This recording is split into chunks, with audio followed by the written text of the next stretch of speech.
Ji, substitution reaction of benzene, electrophilic substitution reactions हमने ये पढ़ना था किसका, ऑफ बेंजीन, ताकि हम पूरा ही लिखें। अब इसमें बड़े मजे मजे की चीजें हैं जो आपको मैंने सिखानी है। मैं रीजन बता चुका हूं इलेक्ट्रोफिलिक सब्स्टिट्यूशन की, क्यों देता है एडिशन, क्यों नहीं फेवर करता। मैं आज रिएक्शंस को एक्सप्लेन करूंगा, वन बाय वन हम रिएक्शंस को एक्सप्लेन करते रहेंगे। तो स्टार्ट करते हैं। हमारे पास 3 रिएक्शंस हैं। एक है हैलोजिनेशन,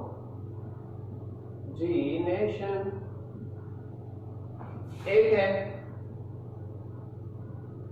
अल्काइलेशन और एक है एसाइलेशन। सही है। ये जो अल्काइलेशन और एसाइलेशन है ना, इन दोनों को हम फ्राइडल क्राफ्ट रिएक्शन का नाम भी देंगे, फ्राइडल क्राफ्ट रिएक्शंस का नाम भी देंगे। तो पहले मैं हैलोजिनेशन कराऊंगा, देन अल्काइलेशन और एसाइलेशन हम करेंगे, और तीनों सेम है।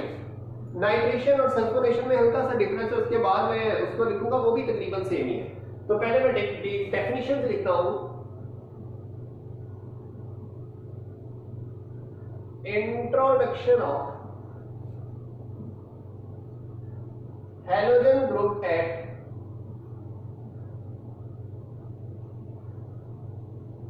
benzene ring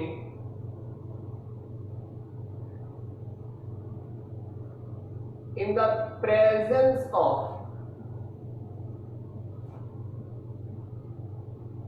FeX3 as a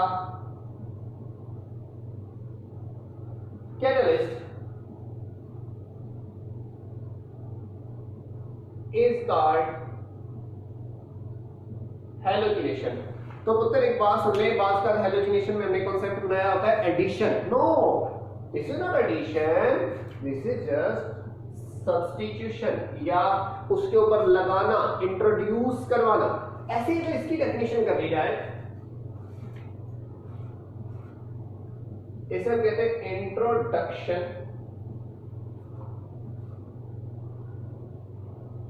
of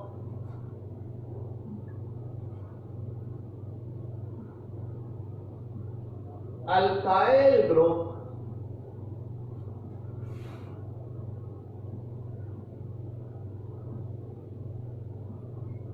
at benzene ring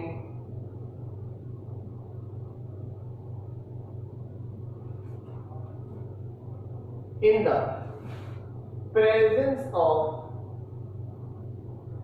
AlCl3 as a catalyst. यहां पे AlCl3 भी यूज कर सकते हो, FeCl3 भी यूज कर सकते हो, यानी कि AlX3 करें ना, कोई भी हाइड्रोजन यूज कर सकते हो। अगर इधर इसके साथ क्लोराइड हुआ तो इसके साथ इस तरह।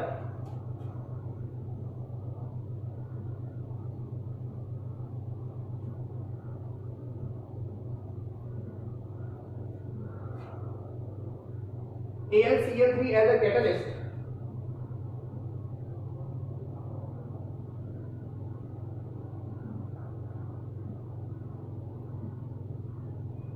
is called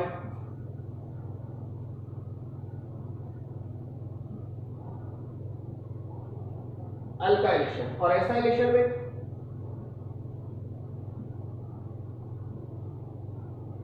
introduction of acyl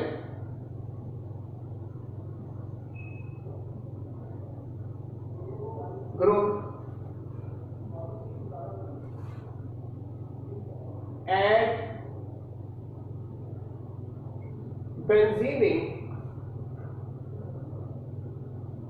when acid halide react in the presence of AlX3 as a catalyst is called acylation. इसमें भी आप डेफिनेशन को ऐसे ही एडजस्ट कर सकते हो. When alkyl halide react in the presence of AlX3, इधर कर सकते हो when halogen react in the presence of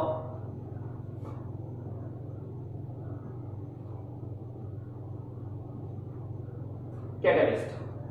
ठीक है, तो यहां पे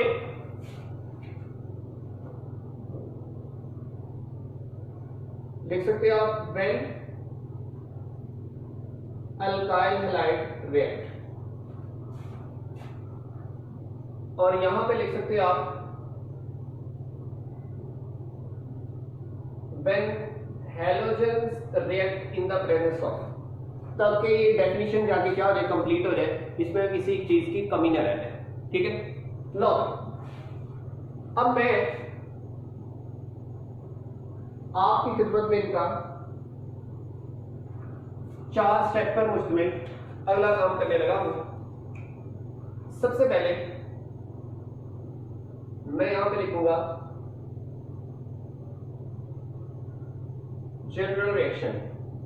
ये इसके लिए भी है, ये इसके लिए भी है, ये हेडिंग सबके लिए होगी. सही है. अच्छा, दिस वन इज बेंजीन.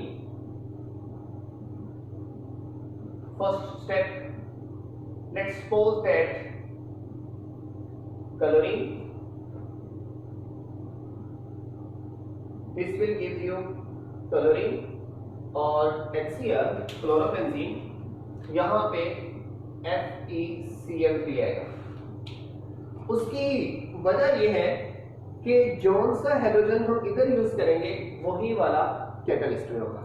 सही है. अब सेम ये वाला केस हो गया. अगर इसमें मैं जनरल रिएक्शन की बात करूं, बेंजीन, यहां पे क्या आ जाएगा, अल्काइल हैलाइड, यहां पे अल्काइल ग्रुप लग गया और साथ में क्या निकल गया, HCl निकल गया. अब इधर कैटलिस्ट कौन सा यूज कर रहे हैं हम, Fe कर लो या Al कर लो, AlCl3. सही है. फिर इसमें भी देखो, यहां पे बेंजीन है, यहां पे भी क्लोराइड कर लो, यहां पे भी क्या कर लो, क्लोराइड कर लो. बनेगा क्या,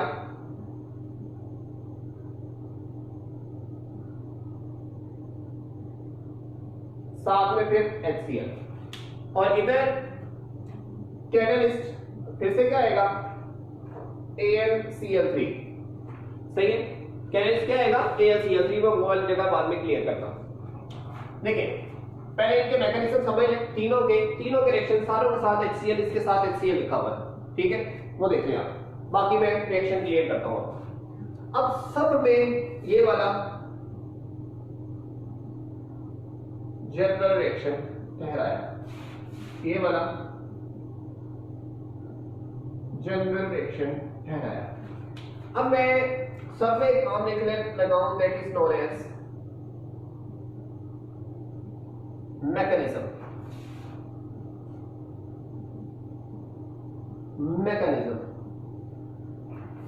और आपको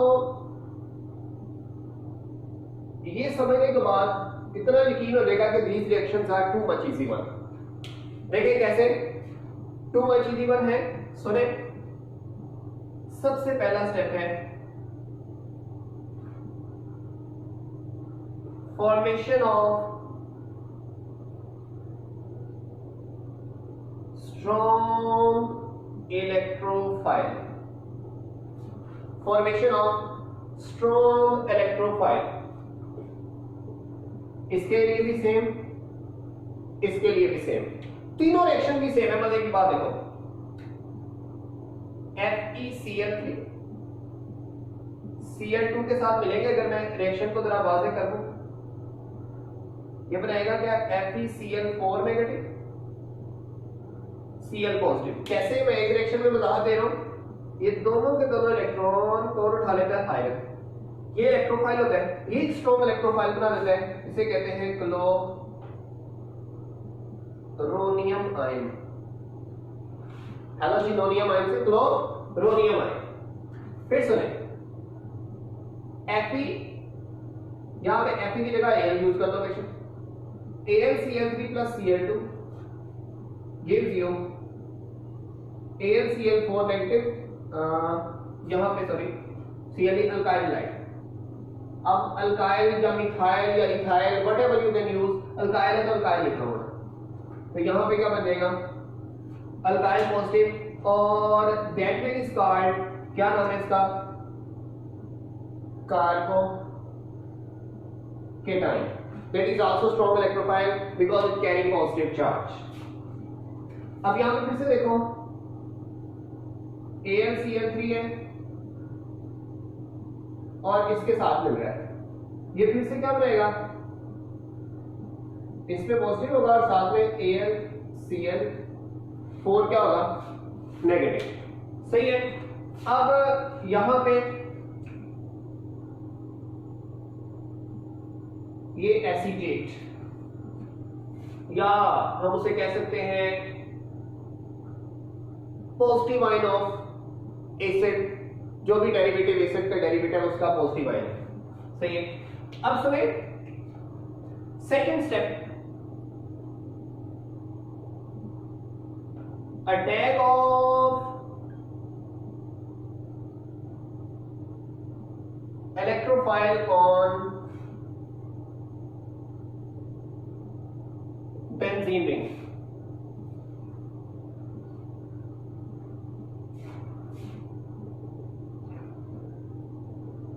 देखिए कैसे है तो जरा सुन लेना। एक स्टेप समझ लिया कल, हालांकि मैं लास्ट लेक्चर में ये क्लियर कर चुका हूं पहले। That one is electrophile. अच्छा, इलेक्ट्रोफाइल मैंने यहां पे ई लिखा था, अब यहां पे ई की जगह क्या आ जाएगा, Cl। बस यही फर्क है। ये बेंजीन के रिंग से अटैक करवाना है, ये डबल बॉन्ड इधर अटैक करेगा। सही हो गया। जब इसने इधर अटैक कर लिया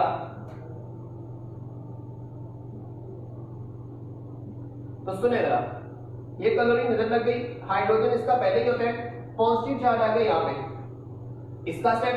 अब इसका स्टेप चेक करो, इधर इलेक्ट्रोफाइल कौन सा है, R पॉजिटिव। समझो काम बड़ा आसान है, ये अटैक करेगा इधर, फिर से सेम चीज, मैंने यहां पे फिर से वही बनाया, बेंजीन पर पॉजिटिव चार्ज बेंजीनोनियम आयन, बेंजीन पर पॉजिटिव चार्ज बेंजीनोनियम आयन, और यहां पे फिर से देखो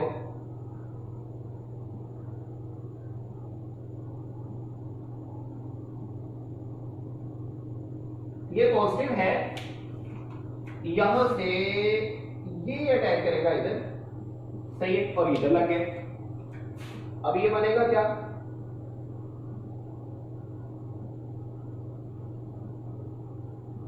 हाइड्रोजन और यहां पे पॉजिटिव।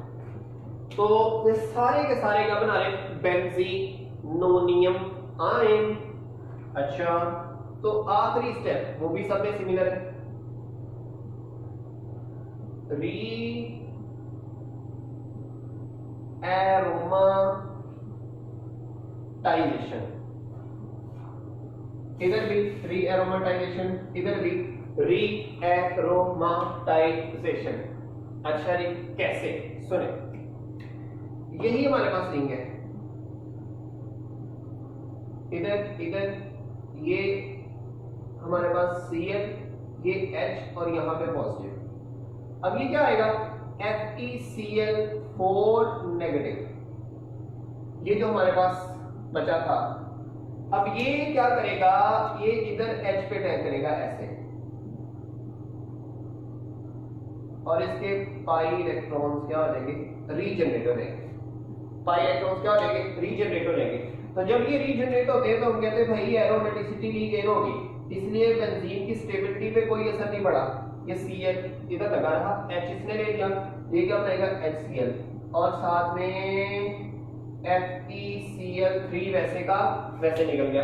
अब यहाँ पे देखो, ये आया था एज अ कैटलिस्ट, और ये कैटलिस्ट वैसे का वैसे निकल गया, अनअफेक्टेड रहा, कोई टेंशन नहीं है। बस अटैक इसने किया हाइड्रोजन पे, इसने दोबारा इसको इलेक्ट्रॉन दिए, इसका इलेक्ट्रॉनिक लोड क्या हो गया, रीमेंटेन हो गया। तो हमने बेंजीन की एरोमेटिसिटी रीगेन कर ली, स्टेबिलिटी रीगेन कर ली, इसलिए एडिशन की बजाय सब्स्टिट्यूशन प्रेफर हो रहा है। अगर ये नेगेटिव इधर लग जाता तो यहाँ पे डबल बॉन्ड नहीं बनना था, तो यहाँ जो बनने वाली इसका नाम क्या होगा, अल्कीन, तो वो हमारे लिए अनस्टेबल है, अनस्टेबल कभी बनती नहीं है। अच्छा,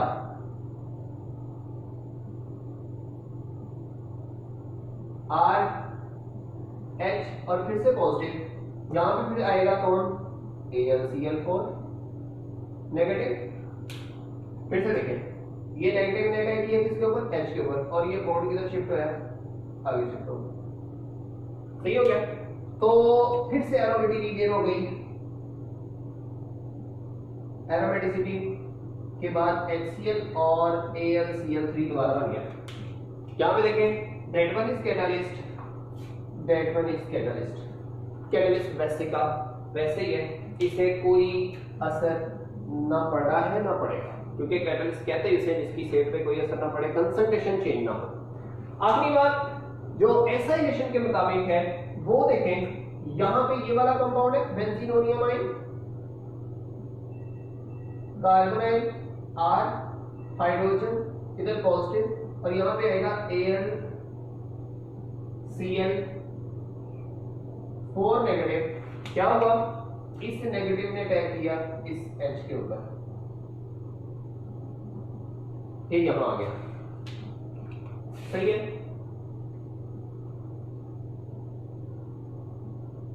ये यहां, ये यहां, ये कार्बोनाइल, फिर से साथ में AlCl3 और HCl। अब देखो तीनों स्टेप्स सेम है, इससे हमें बेंजीन, क्लोरीनेटेड बेंजीन मिली, क्लोरोबेंजीन, इससे हमें अल्काइल बेंजीन, इससे हमें एसाइल बेंजीन, ठीक है, यहां पे बॉन्ड लगा के एसाइल बेंजीन। सही हो गया। तो आखिरी step rearomatization, second step attack of electrophile on benzene ring, electrophile पे अटैक करेगा, बेंजीनोनियम आयन बनेगा, इधर भी बेंजीनोनियम आयन बना, और आखिरी स्टेप में एरोमेटिसिटी गेन होनी है। ये जो कैटलिस्ट एक्टिव फॉर्म में है, ये अपने आप को स्टेबलाइज करने के लिए जो Cl इसने लिया था वो H को देकर HCl बना के खुद वैसे का वैसे निकल जाता है, HCl बना के खुद वैसे का वैसे निकल जाता है, HCl बना AlCl3 बना के खुद वैसे का वैसे पड़ा। सही हो गया। तो ये तीन रिएक्शंस को हम electrophilic substitution reaction of benzene में, पहला हैलोजिनेशन, फिर अल्काइलेशन, फिर एसाइलेशन, तीनों का मैकेनिज्म सेम, कैटलिस्ट तकरीबन सेम, और रिएक्शन का मैकेनिज्म सेम है। क्लियर होगी बात। तो डेफिनेशंस, मैकेनिज्म मैंने कर दिया। अब दो रिएक्शन है, एक नाइट्रेशन है और एक सल्फोनेशन है, वो दोनों हमने अब परफॉर्म करने हैं। क्लियर होगी बात। हमारा चौथा रिएक्शन है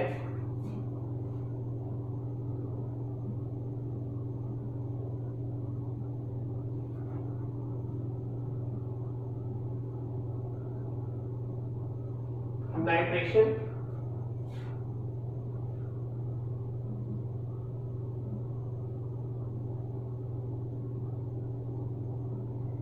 और आखिरी है सल्फोनेशन। सही हो गया। तो हम लोग उस हिसाब से इसको अब लेके चलेंगे। तो जरा सुने, nitration, introduction of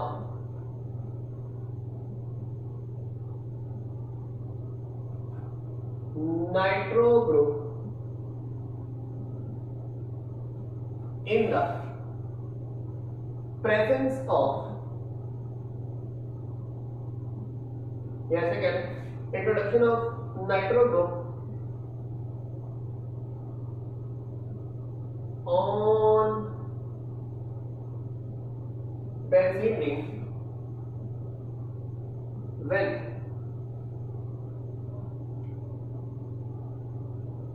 concentrated nitric acid and concentrated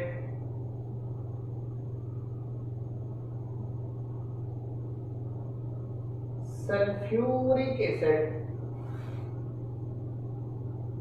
are reacted in 1:1 at 50 to 55 degrees Celsius.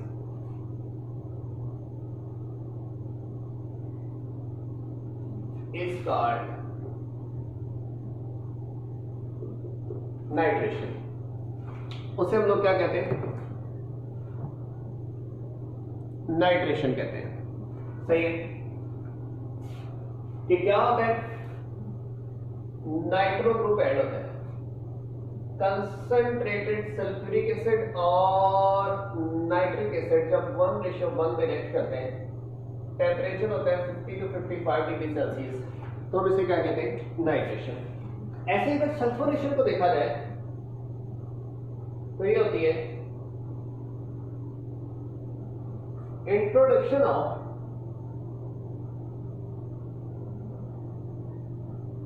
SO3H sulphonic acid group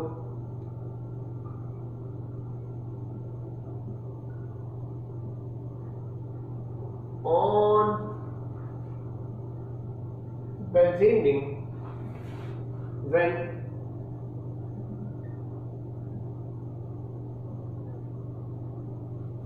it is reacted with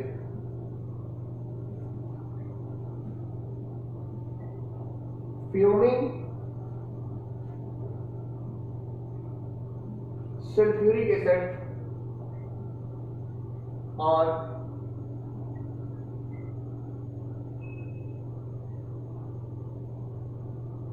at high temperature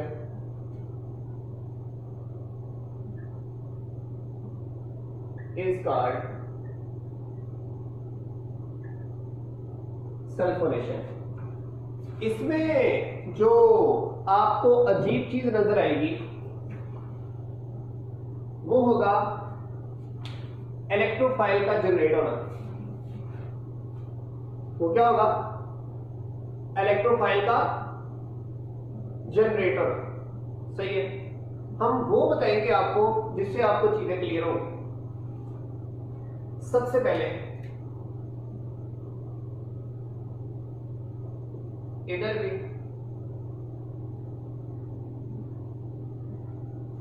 general reaction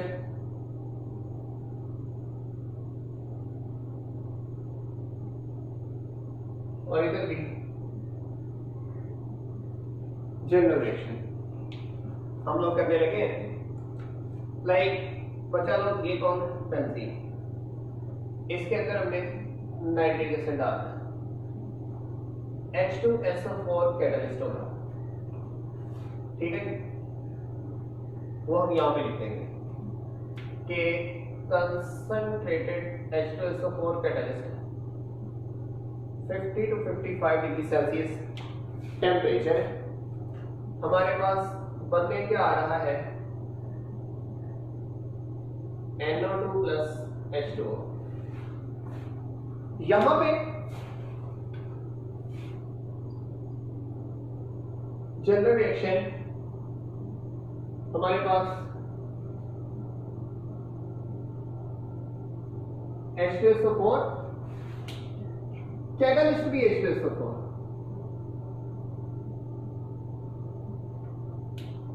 catalyst भी H2SO4 at room temperature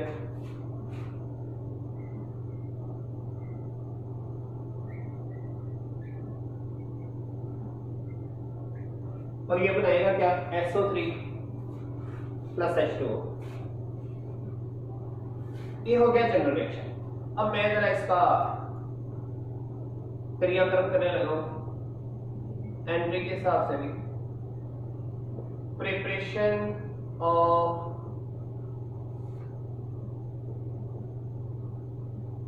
strong electrophile,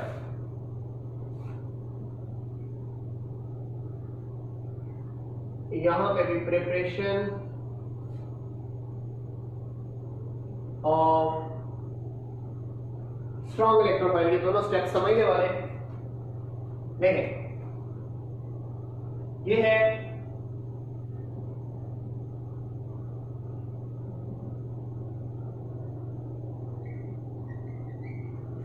nitric acid और ये है H2SO4। अब बात जरा सुनने वाली है, यहां पे होगा क्या, तो यहां से OH बॉन्ड समेत किसके साथ रिएक्ट करेगा, H के साथ, यानी कि इधर से आएगा H प्लस, इधर से आएगा OH नेगेटिव, क्या बनेगा, वाटर। जब इधर से H प्लस निकला तो बाकी क्या रह गया, HSO4 नेगेटिव। जब इधर से OH नेगेटिव निकला तो इधर क्या रह गया, NO2 पॉजिटिव। तो ये हमारे पास इस टाइम इलेक्ट्रोफाइल क्रिएट हो गया। सही हो गया। अच्छा, अब इसमें देखें, इसमें देखें हमारे पास H2SO4 प्लस H2SO4, ये क्या बनाता है, HSO4 नेगेटिव, H3O पॉजिटिव और SO3। यहां पे SO3 स्ट्रॉन्ग इलेक्ट्रोफाइल, यहां पे SO3 क्या है, स्ट्रॉन्ग इलेक्ट्रोफाइल। अच्छा, अब असल में यहां पे हुआ क्या, मैं वो कहानी बताने लगा, वो कहानी कहीं नहीं बताई जाएगी आपको। NO2 OH HO, ये था H2SO4। सबसे पहला काम है नाइट्रिक एसिड की प्रोटोनेशन का, नाइट्रिक एसिड की प्रोटोनेशन का। यहां बना क्या, NO2 OH OH। तो सुनो, जब ऑक्सीजन ने यहां से प्रोटॉन लिया, इस पे चार्ज कौन सा आ गया, पॉजिटिव। जब ये इधर गया तो इस पे चार्ज कौन सा आ गया, नेगेटिव। अब अगली बात, ये क्या लिखा हुआ है, SO4 नेगेटिव। अब यहां से वाटर भी निकल जाएगा, यहां से वाटर भी निकल जाएगा। तो जब वाटर निकल गया तो यहां से बना क्या,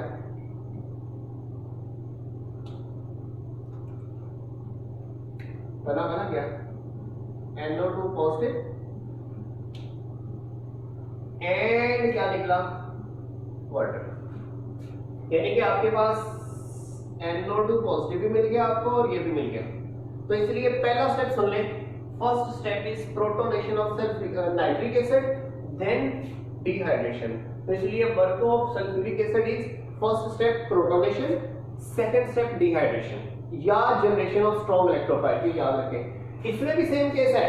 हाँ, तो इसमें भी मजे की बात सुने, ये लिखनी नहीं है, ये एंट्री के लिए ऐसे कर रहा हूं बस, एंटीटेस्ट के लिए ये करना है आपने। सुने, ये H2SO4 और ये भी H2SO4, सही है। अब होगा क्या, पहला स्टेप, एक सल्फ्यूरिक एसिड दूसरे को क्या करेगा, प्रोटोनेट। जैसे ही प्रोटोनेट करेगा यहां से क्या निकल जाएगा, HSO4 नेगेटिव, ये खड़ा हुआ, ये निकल गया, ये रह गया ना। अब इसको मैं बनाता हूं, HO double bond O double bond O OH और यहां पे चार्ज क्या आ गया, पॉजिटिव। अब एक बात बड़ी तवज्जो से सुन ले, यहां पे था OH, आपने इसको निकालना था, आपने इसको प्रोटॉन दिया, ये बना O के साथ 2H और ये वाटर बना के निकल गया। ऐसे ही आप इस OH को निकालना चाहते हैं, SO3 बनाना चाहते हैं, OH को निकालना चाहते हैं, तो आपने इधर भी क्या करनी है, प्रोटोनेशन। तो जब भी जिंदगी में OH को निकालना होगा आप उसकी क्या कराएंगे, प्रोटोनेशन, आप उसकी क्या करवाएंगे, प्रोटोनेशन। तो यहाँ पे इसकी क्या करवाएंगे, प्रोटोनेशन। अब प्रोटोनेशन जैसे ही करवाई है, अब ये गुड लिविंग ग्रुप बन जाता है, ये 4 में से लेके निकल जाएगा। कैसे निकलेगा, यहां से बॉन्ड इधर आएगा, ये बॉन्ड इधर से शिफ्ट हुआ इधर, इधर बन गया double bond, double bond double bond और ये बॉन्ड टूट गया। तो यहां से हमारे पास हासिल क्या हुआ वो देख ले, जो आपको चाहिए, SO3 सही है, इधर से निकलेगा वाटर और इधर से निकलेगा H, तो ये बना देगा H3O पॉजिटिव, ठीक है, बना देगा H3O पॉजिटिव। तो ड्यूरिंग सल्फोनेशन सुने, during sulphonation first step of sulphuric acid, ये जो सल्फ्यूरिक एसिड हमने लिखा है इसका क्या है, पहला काम है प्रोटोनेशन, सेकंड काम है रिमूवल ऑफ वाटर, सेकंड काम क्या है इसका, रिमूवल ऑफ वाटर। क्लियर हो गया। तो यहां पे हमने वाटर रिमूव किया, तो इसे हम लोग क्या कहते हैं, डिहाइड्रेशन, इसे हम लोग क्या कहते हैं, डिहाइड्रेशन। तो ये स्टेप कंप्लीट कर दिए मैंने। तो ये अगला स्टेप है अटैक ऑफ इलेक्ट्रोफाइल ऑन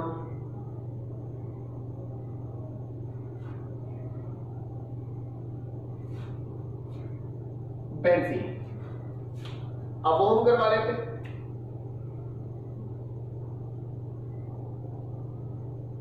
इधर NO2 पॉजिटिव है, सिंपल रिएक्शन, ये अटैक करेगा इसके ऊपर, क्या बनेगा, ये यहां NO2 यहां, H यहां, बेंजीनोनियम है। ऐसे अगर मैं इधर करवाऊं, यहां पे एक स्टेप बस एडिशनल होना है। इसे स्ट्रॉन्ग इलेक्ट्रोफाइल क्यों कहते हैं, क्योंकि जाहिर सी बात है इधर कितने electronegative oxygen oxygen oxygen, 3 electronegative की वजह से इस कार्बन पर हाई पॉजिटिव चार्ज आ चुका है। तो यहां पे देखो ये अटैक करेगा इधर और ये बाहर, ये बॉन्ड टूट जाएगा, क्योंकि इधर सिंगल बॉन्ड तो है नहीं, डबल बॉन्ड है, तो इसलिए पाई बॉन्ड शिफ्ट होता है। तो यहां से बनेगा क्या, देखो जरा, डबल बॉन्ड हो, डबल बॉन्ड हो, और ये O पर नेगेटिव, ये H और यहां पे क्या है, बेंजीनोनियम आयनीकरण, बेंजीनोनियम आयनीकरण। आखिरी स्टेप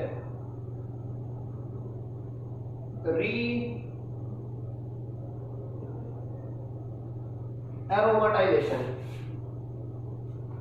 री एरोमाटाइजेशन में जरा देखें,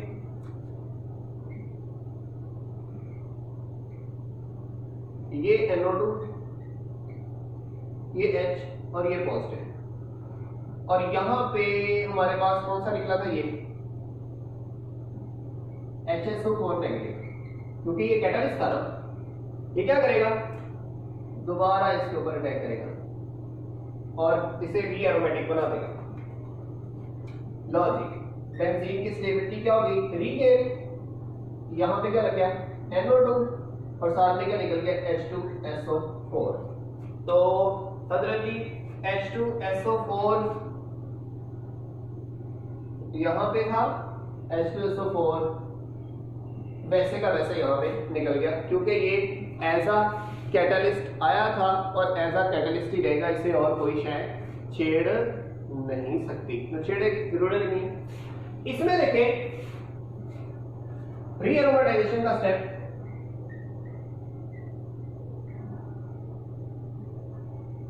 SO3 नेगेटिव इधर है, H इधर है, पॉजिटिव इधर है, कौन है ये देखो, ये वाला नेगेटिव इससे H लेगा, इधर भी ये वाला नेगेटिव इससे H लेगा था। कैसे? वही स्टेप से सेम, और ये इधर शिफ्ट, और यहां से बना गया री एरोमेटिक बन गया ये, लेकिन इधर नेगेटिव अभी है। बेशक H2SO4 निकल गया है, लेकिन यहां पे अभी नेगेटिव है। अब ये जो नेगेटिव है इसको हमने कैसे वाइंड अप करना है? तो आखिरी स्टेप इसका यहां पे है, क्योंकne यहां वाटर बनना है इथेनिल और पॉजिटिव नहीं, इसीलिए मैंने कहा कि ये वाला थोड़ा सा डिफरेंट होता है। तो इसमें हम लोग कहते होते हैं, आखिरी स्टेप को हम कहते हैं प्रोटोनेशन। प्रोटोन का लेना, प्रोटोन कैसे लेगा वो देख लेते हैं। यहां पर लिखें, ये आ गया, ये नेगेटिव था, इसे कहते हैं H3O पॉजिटिव। बताइए आपको H3O पॉजिटिव, तो इसमें हाइड्रोजन कितने? 3। ये नेगेटिव इससे एक H लेगा और ये शिफ्ट हो गया यहां पे, तो यहां पे बना गया SO3H। इसे कहते हैं बेंजीन सल्फोनिक एसिड। बस आखिरी स्टेप प्रोटोनेशन का इसमें एडिशनल है, और ये वाले स्टेप्स दोनों मैंने समझाने थे, तो यहां पे हमें क्लियर हो गया। पहला स्टेप प्रिपरेशन ऑफ इलेक्ट्रोफाइल, वो मैंने बता दिया, ये रिएक्शन एज इट इज घटना है। ये नीचे वाला मैंने कॉन्सेप्ट बताया है सिर्फ एंट्री टेस्ट के लिए कि use of nitric acid during sulphonation and nitration. First step is what? Protonation. Second step removal of water, और ये डिहाइड्रेशन। Third step catalyst. तो मैं यहां पे अगर एक लिखूं H2SO4 in nitration of benzene, alpha, beta, Charlie, delta. तो याद रखें,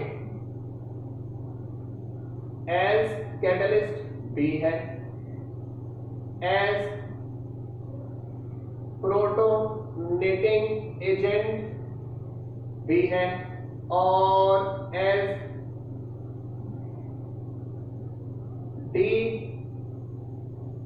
डिहाइड्रेटिंग एजेंट भी है। इसलिए आंसर क्या होगा? All of these. इसलिए आंसर क्या होगा? All of these. तो एम्प्टी कैट और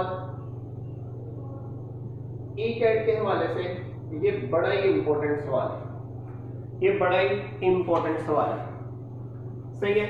और फिर अगर आपसे पूछ लिया जाए electrophile during sulphonation SO3, electrophile during nitration NO3। Clear हो गया? तो 5 रिएक्शन हमने कर लिए, halogenation, Friedel Crafts alkylation, Friedel Crafts acylation, nitration और sulphonation. Okay, thank you very much. इन रिएक्शंस के बाद हम अब अगले रिएक्शन करने जा रहे हैं।